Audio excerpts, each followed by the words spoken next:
আমি আর আমার বড় ছেলে কাজ করতে গেলে অনেক মজা করি। দুজনে অনেক মজা করে কাজ করি। খুব আনন্দ পাই কাজ করতে। আসসালামু আলাইকুম। নতুন একটি ভিডিও নিয়ে আসলাম আজ আপনাদের মাঝে। আজ ছিল শুক্রবার, প্রচন্ড গরম ছিল।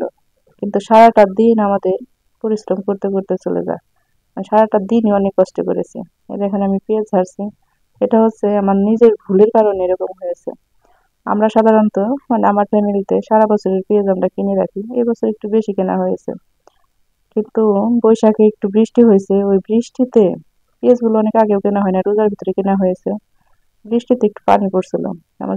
আমার পেঁয়াজের মাচা যেখানে, সেখানে উপরে চাল থেকে একটু পানি পড়ে। কিন্তু উপর থেকে বোঝা যায় না যে পানি পড়ছে, শুকনাই ছিল।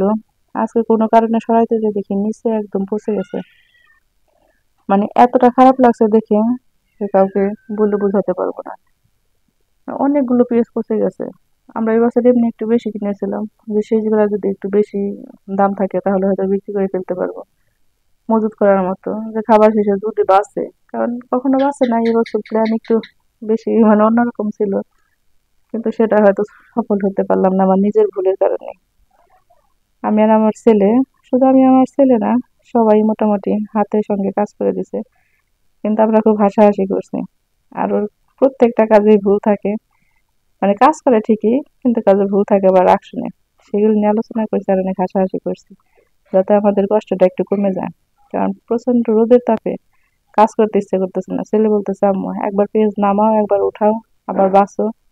মানে ওরও বিরক্ত লাগতেছে, কিন্তু কি করার, ভুলটা যেহেতু করে ফেলেছি, এখন তো এটা শুধরাতেই হবে। কিন্তু পেঁয়াজ গুলো দেখলে আমার খুব খারাপ লাগে।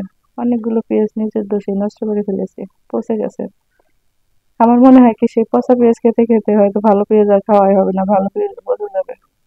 মানে এতগুলো পেঁয়াজ, আপনারা দেখলেও বলবেন যে আসলে কিভাবে কি করলাম। আমার পেঁয়াজের ঘরটাও মানে অনেক পুরান হয়ে গেছে, তো এই জন্য এরকম অবস্থা। একদম যে ভেঙে গেছে তা না, ভালোই আছে। কিন্তু সবগুলো পেঁয়াজ ক্লিন করে দুপুরে রোদের ভিতরে সব দুয়ারে দিছি। সেই ভিডিও আর করা হয় না, কারণ মুডটা অফ ছিল। এত রোদের ভিতরে কাজ করতে গেলে ভিডিও করা যায় না, ভালোও লাগে না। পরে বিকেল বেলা যখন আবার বাঁচতে বসছে, তখন ভাবলাম আপনাদের একটু দেখাই যে আমি কি সর্বনাশ করে ফেলেছি। এই দেখুন আমার কতগুলো পেঁয়াজ, এগুলো আলাদা করে রেখেছি। এগুলো খাবার ঘরের আমার জায়গা আছে, খাবার ঘরের সব জিনিস রাখার জন্য এক পাশে, সেই জায়গায় রেখে দিছি। মানে এতগুলো পেঁয়াজ আমার মন খারাপ হয়ে গেছে। আর এগুলো একটু ভালো আছে, এই ভালোগুলো আবার সেই পেঁয়াজের মাথায় নিয়ে রাখবো। আমার ছেলে কাজ করতে করতে হয়রান, বলতেছে আম্মু আর করবো না। কিন্তু একটা দিন, বন্ধের দিন দুইটা, সারা সপ্তাহ ব্যস্ত থাকে, অন্যদিন তো সময়ও থাকে না। সবাই ভালো থাকবেন। আমার ভিডিওটা কেমন লাগলো জানাবেন। ধন্যবাদ।